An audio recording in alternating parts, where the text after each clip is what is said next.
Hello everyone, welcome to my channel Sonia Daiya classes. तो हमने जो सीरीज स्टार्ट की हुई उसमें हम 3 क्लासेस कंप्लीट कर चुके हैं। ये हमारी 4th क्लास है, that is factors affecting development. इसमें हम बताएंगे कि फैक्टर्स अफेक्टिंग अब हमारा जो डेवलपमेंट है उसको कौन से फैक्टर्स जो अफेक्ट करते हैं उसके बारे में। ठीक है, तो ये मैंने सब लिखे हुए हैं कि जो हमारा फर्स्ट है वो क्या है, हमारा एनवायरनमेंट। हमारा जो फर्स्ट फैक्टर है वो हमारा क्या है, एनवायरनमेंट। इसमें से ना एक क्वेश्चन आता है ये कि नेचर वर्सेस नर्चर। ये क्वेश्चन पूछा जाता है, हर बार आता है ये, नेचर वर्सेस नर्चर। अब आपको ना ये लगेगा कि ये जो नेचर है ना, नेचर तो हमारा एनवायरनमेंट होता है, तो इसका आंसर नेचर हो जाएगा। डिबेट हुई थी ये नेचर और नर्चर के बीच में, तो ये हो जाएगा कि नेचर है तो एनवायरनमेंट है। भाई नेचर तो क्या होता है, हमारा एनवायरनमेंट होता है, तो नेचर आंसर हो जाएगा। एनवायरनमेंट को हम नेचर बोलते हैं, बट यहाँ पे ये अपोजिट है, तो इसका थोड़ा सा ध्यान रखना कि जो हमारा एनवायरनमेंट है उसमें हमारा क्या होता है, पोषण होता है, उसको हमने नाम दिया है नर्चर। तो एनवायरनमेंट पूछे तो नर्चर किससे रिलेटेड है, एनवायरनमेंट से, और नेचर किससे रिलेटेड है, हेरिडिटी से।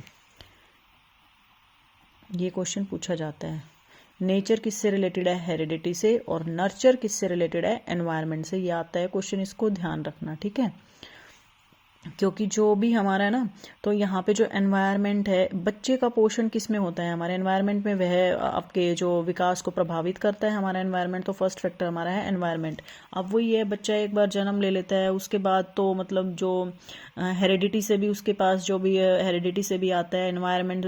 जन्म लेने के बाद तो वो सारी चीज़ें एनवायरनमेंट से ही सीखता है ना, तो एनवायरनमेंट से उसके जो उसका डेवलपमेंट है उस पर क्या इफेक्ट हो रहा है, तो उसके बारे में है। तो उसके बाद है हेरिडिटी में वे गुण होते हैं जो हमें हमारे माता पिता से प्राप्त होते हैं। जब बच्चा पैदा होता है उसके माता पिता से उससे जो भी गुण मिले हैं वो सब हेरिडिटी में आते हैं। ठीक है, उसके बाद है कल्चर, संस्कृति के अंतर्गत भाषा, परंपरा व पहनावा। मतलब आप कौन सी, आप किस कल्चर से बोलते हैं ना, डिफरेंट डिफरेंट कल्चर के लोग हैं, किसी का पहनावा अलग है, किसी का बोलने का तरीका अलग है, तो वो कल्चर से भी डेवलपमेंट पे इफेक्ट पड़ता है कि कौन से कल्चर से कौन सा बच्चा है, जो कि अलग अलग होने के कारण विकास में भिन्नताएं देखने को मिलती है।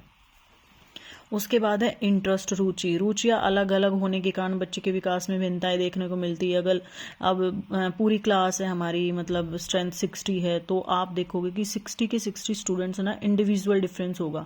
किसी का इंटरेस्ट किसी चीज़ में, किसी का इंटरेस्ट किसी चीज़ में है। कल्चर में भी डिफरेंस हो सकता है, कुछ बच्चों के कल्चर में भी हो सकता है। हेरिडिटी का तो होता ही है, और एनवायरनमेंट, आप जिस एनवायरनमेंट में रहते हैं तो उसका इफेक्ट तो होता ही आपके डेवलपमेंट में। तो ये क्वेश्चन भी आते हैं कि मतलब आपके डेवलपमेंट में किस किस चीज़ का इफेक्ट हो सकता है, तो एनवायरनमेंट, कल्चर, हेरिडिटी, इंटरेस्ट, तो ये पूछते हैं। एक नेचर और नर्चर का पूछते हैं कि नेचर और नर्चर में नेचर किससे, एनवायरनमेंट से कौन रिलेट करता है, हेरिडिटी से कौन रिलेट करता है, ये पूछा जाता है। इसको ध्यान से याद रखना। ठीक है, उसके बाद है, ये क्वेश्चन भी बहुत बार पूछा गया है कि LSRW आपका ये यूनिवर्सल पैटर्न है सीखने का। मतलब L for listening, S for speaking, R for reading, W for writing, ये यूनिवर्सल पैटर्न है। ठीक है, इसको ध्यान रखना ऐसे, LSRW, L for listening, S for speaking, R for reading, W for writing. इसमें क्या है, मतलब इसका मतलब है कि पहले बच्चा लिसनिंग स्किल्स होते हैं, उसमें पहले बच्चा सुनता है, देन स्पीकिंग बोलता है, देन रीडिंग करना सीखता है, देन राइटिंग, ये ऐसे चलते हैं। तो सीक्वेंस तो सेम ही रहेगी, हर एक बच्चे में सीक्वेंस तो यही रहेगी। अब कोई भी बच्चा है तो पहले तो मतलब वही है ना, सुनेगा, फिर बोलेगा, फिर रीड करेगा, देन राइट। कोई भी बच्चा हो तो ये जो सीक्वेंस है ये हर बच्चे में सेम रहेगी। तो और उसमें ना, बट वो जो रेट होता है ना, मतलब सुनने का, बोलने का, रीड करने का, राइट करने का, वो जो रेट होता है ना वो डिफरेंट होता है। ये क्वेश्चन भी आता है कि सीक्वेंस कैसी होती है, रेट ऐसे ऐसे क्वेश्चन दे देते हैं, रेट डिफरेंट होता है, रेट सेम होता है, सीक्वेंस डिफरेंट होती है हर बच्चे में। तो क्या होता है, डेवलपमेंट में दिशा जो होती है वो सेम होती है, जो सीक्वेंस होती है वो सेम होती है, बट जो रेट होता है वो भिन्न भिन्न हो सकता है, जो गति होती है वो डिफरेंट होती है। तो ये भी क्वेश्चन बनता है। इसमें एक क्वेश्चन ये बनता है कि L4 जो L और R है इसको क्या बोलते हैं। L और R है ये ग्रहणात्मक L और R को, लिसनिंग और रीडिंग स्किल को हम ग्रहण करते हैं, और इंग्लिश में रिसेप्टिव स्किल है ये। रिसेप्टिव। एल और आर से हम क्या करते हैं, ग्रहण, मतलब पहले सुनेंगे फिर रीड करेंगे, वो ग्रहणात्मक स्किल्स है, रिसेप्टिव बोलते हैं इंग्लिश में। और अभिव्यक्त्यात्मक, इसका मतलब SOW, प्रोडक्टिव स्किल्स। अब क्वेश्चन आता है प्रोडक्टिव स्किल कौन सी है, लिसनिंग है, रीडिंग है, राइटिंग है और आपकी स्पीकिंग है। तो आपको बस ना ये सीक्वेंस याद रखो, LSRW, ये सीक्वेंस याद रखोगे तो ऐसे याद रखना, L और R क्या है हमारी रिसेप्टिव स्किल्स हैं और SOW हमारी क्या है, प्रोडक्टिव स्किल्स हैं। राइटिंग सबसे, अब ये क्वेश्चन भी पूछा गया है, मैंने ना हर एक लाइन में क्वेश्चन पूछी गई है, ये ऐसे लिख रखे ना, जो ये क्वेश्चन आए हुए हैं। मतलब डिफिकल्ट स्किल कौन सी है, राइटिंग। सबसे डिफिकल्ट स्किल पूछते हैं तो हमारी सबसे डिफिकल्ट स्किल कौन सी है, राइटिंग स्किल, ठीक है। और ये रिसेप्टिव, ये प्रोडक्टिव, और ये सीक्वेंस सब में जो हमारा होता है वो सेम होता है, बट जो हमारी रेट होता है वो डिफरेंट होता है। ये फैक्टर्स अफेक्टिंग डेवलपमेंट, ठीक है। उसके बाद हमने अभी किया है कि फैक्टर्स अफेक्टिंग डेवलपमेंट, हमारे डेवलपमेंट को कौन कौन से फैक्टर्स जो अफेक्ट करते हैं। उसके बाद हमारा टॉपिक है डोमेन्स टाइप्स ऑफ डेवलपमेंट। जो हमारा डेवलपमेंट है वो कितने टाइप्स का होता है। हमारा जो डेवलपमेंट है वो 5 टाइप्स ऑफ डेवलपमेंट है, physical, cognitive, moral development, social, emotional development. ये 5 टाइप्स के हैं। आप ना इसमें से ना स्क्रीनशॉट भी ले सकते हो इस टाइप से, तो हर क्वेश्चन मिलेगा आपको, मतलब इसमें से ना हर क्वेश्चन मिलेगा। तो हमारा जो फर्स्ट टाइप है फिजिकल एंड मेंटल डेवलपमेंट भी बोलते हैं इसको, ठीक है। फिजिकल एंड मेंटल डेवलपमेंट, यहाँ पे हमारी ना हमारी ग्रॉस मोटर स्किल्स आती हैं। फिजिकल का मतलब क्या होता है, हम मतलब अपने हाथों से, पैरों से या अपनी बॉडी से जो भी काम कर रहे हैं फिजिकली, जिसको हम देख पा रहे हैं, वो होता है physical development. Gross motor skill होती है और फाइन मोटर। ग्रॉस का मतलब होता है बड़े, मतलब जो हमारी स्थूल होती हैं। फाइन होती है सूक्ष्म, छोटी, ठीक है, ये फाइन मोटर स्किल। छोटी मसल्स का डेवलपमेंट, जैसे फिंगर्स होगी, राइटिंग, जैसे मैंने अभी पेन पकड़ा हुआ है हाथ से, तो ये ग्रॉस मोटर स्किल से मतलब सूक्ष्म, उंगलियों का यूज करके लिखना, ठीक है, ये है फिंगर्स, राइटिंग, कोऑर्डिनेशन करना।